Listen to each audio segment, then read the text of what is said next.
Oggetto volante non identificato, or OVNI. Now we all know how to say UFO in Italian.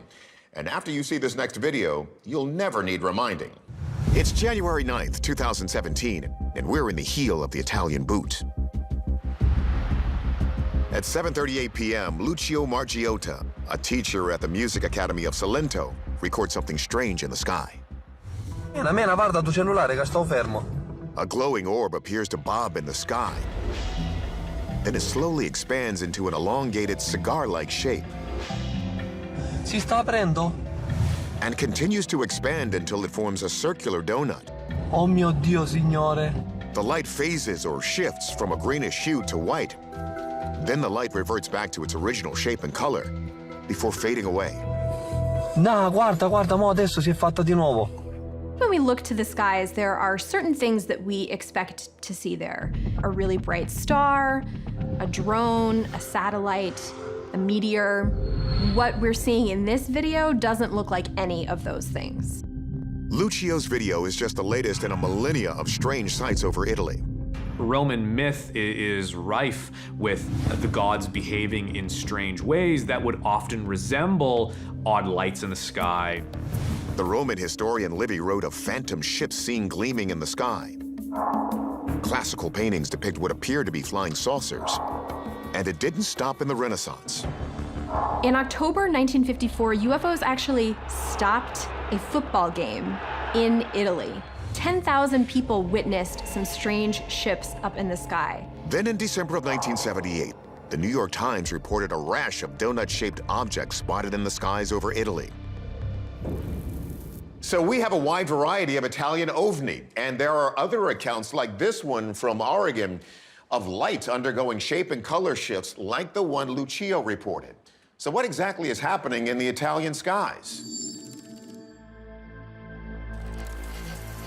We've seen mystery rings in the sky before, but those turned out to be emissions from nearby smokestacks. They didn't emit any light. So let's turn to our expert in all things weather-related, Deanna Hintz. The weather was pretty calm with only scattered clouds, so there wasn't anything really happening during this particular time to suggest any kind of electrical activity from, say, a thunderstorm or something like that. Hintz considers if it could be related to rings that form around the sun called halos and sundogs. There are similar ones around the moon. Light passing from either the sun or the moon is bent and refracted by ice crystals that are very high up in the atmosphere. And you will see a sometimes brilliant halo around that light source. Some look almost like UFOs with one big difference. But you would still see the source of the light, either be the sun or the moon, in the center of that halo. Whereas here in this video, that center light source is blocked. Astronomer and video effects designer Mark D'Antonio notes that Lucio is zoomed into his camera's maximum magnification, which can exaggerate any distortions in the image.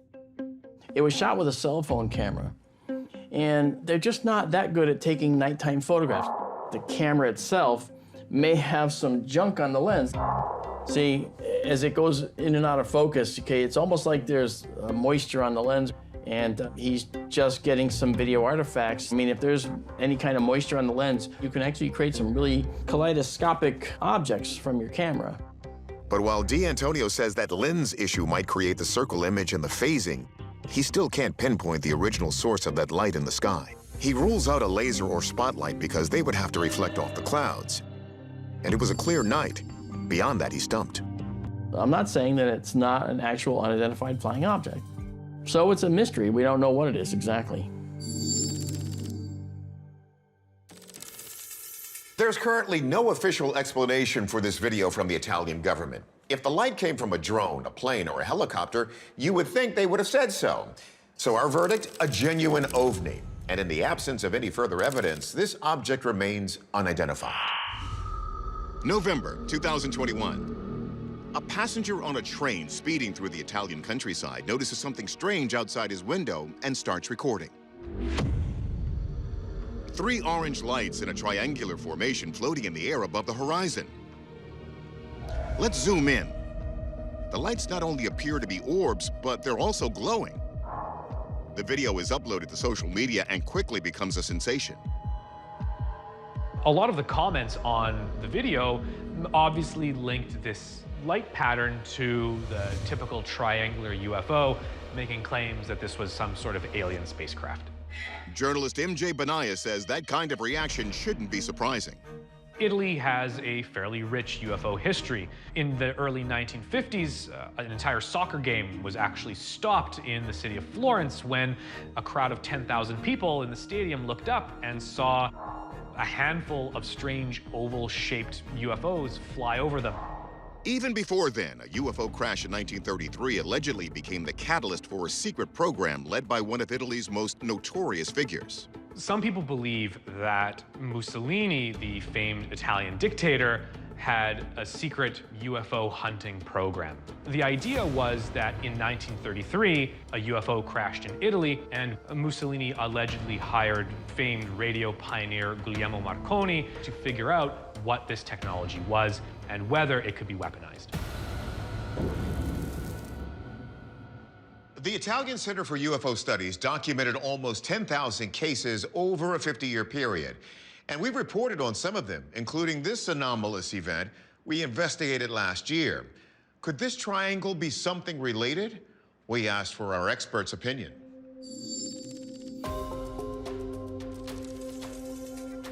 We begin with forensic video analyst Michael Primo.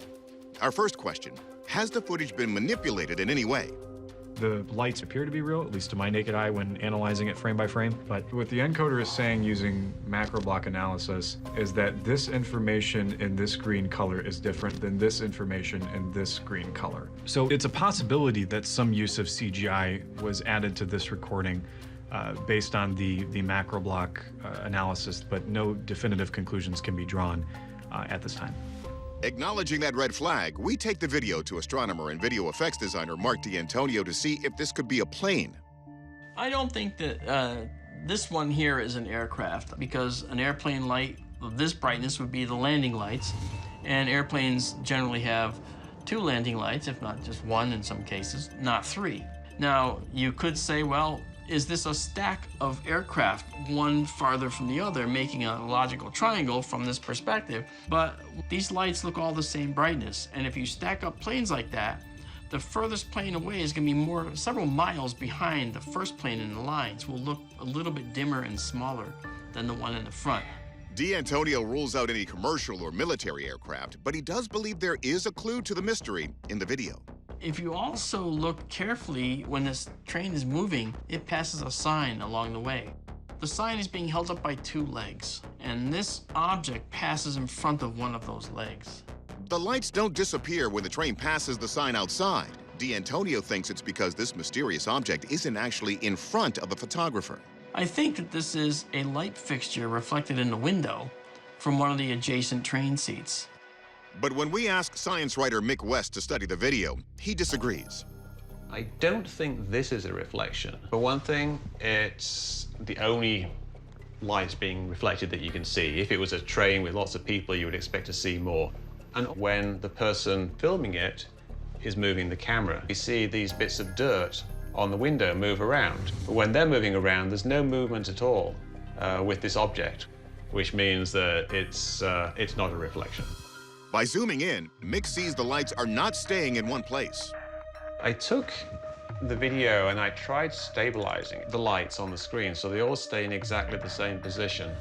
And you can see that it's not like a single solid object. They seem to be moving somewhat independently. Another thing that you notice is that the distance between the lights and the tree line gradually decreases. So we have orange objects that appear to be slowly drifting down. West believes there's an orange light that fits the bill. Military flares. They're attached to little parachutes, so they just basically sink down fairly slowly, and they burn for about a minute or 2, and then they'll usually drop. Our verdict, this is a toss-up.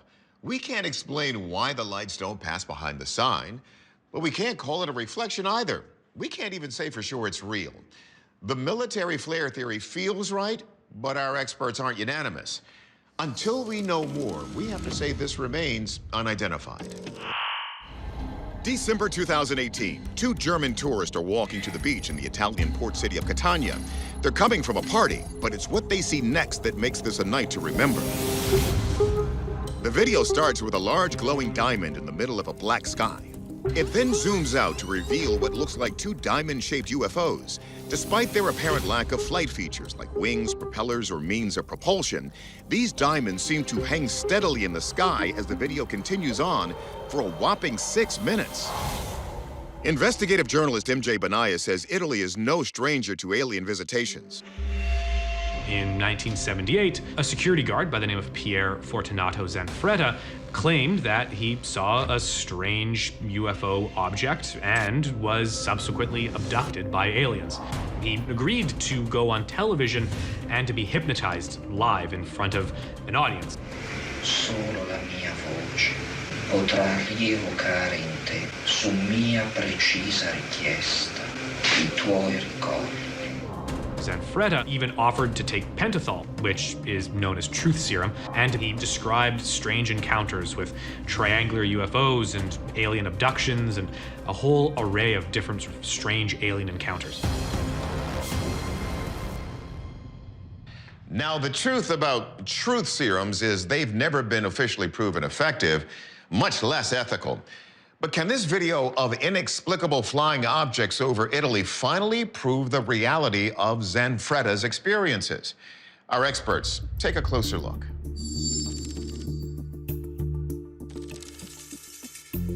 First, we turn to our video forensic analyst, Michael Primo, to determine if the footage is even real. No evidence of digital alteration was detected, no CGI was detected, and the operator was essentially trying to record something that didn't get recorded accurately, in my opinion. So the result is inconclusive at this point. Next, we take them to astronomer and visual effects designer Mark D'Antonio to determine if we could be looking at a UFO or some other flying vehicle. If this was an aircraft, then we would expect the aircraft to change its position relative to the camera and, most importantly, relative to the other objects in the view. They don't change. They are stationary relative to each other. So they're not aircraft, they're not drones, they're not balloons, they're not other strange military craft. And we know these aren't satellites because satellites move across the sky. These are just locked stationary. Under closer investigation, D'Antonio determines that the diamond-shaped lights seen in the video may not be what they appear to be at all. The diamond shape has to do with the shape of the iris of the camera, which is the actual shape inside the camera of the little leaves that make the shutter stop down or get smaller and get wider. And when you go out of focus, the light is spread across the entire sensor, but it's eclipsed by the edges of that iris shape. The effect is known as bokeh. And if the iris shape is a diamond, you'll see a diamond. If it's a different shape, you'll see a different shape. In this case, it's a diamond. So if this alleged diamond-shaped UFO isn't even diamond-shaped, what is it? D'Antonio thinks he spotted a clue. So in this particular frame, here are the lights in question here, but if you look down further, there's more lights going all the way down. If you draw a line between them logically, there is a slope here. And I believe what we're looking at are lights on the ground. But the person taking the image doesn't understand where the horizon is and where the local horizon is. They don't realize that maybe there's a hill here and that their lights are a little bit elevated on the hill. They may think they're in the sky, but they're actually ground lights. Our verdict, unidentified ground lights. We looked, but were unable to determine exactly where in Catania, Italy, this footage was taken to compare it to the landscape in the daytime. But D'Antonio's analysis appears to fit the facts in our mind. Most likely, we're looking at cars or street lights. As for Zanfretta's experiences, we're leaving that case open for further investigation.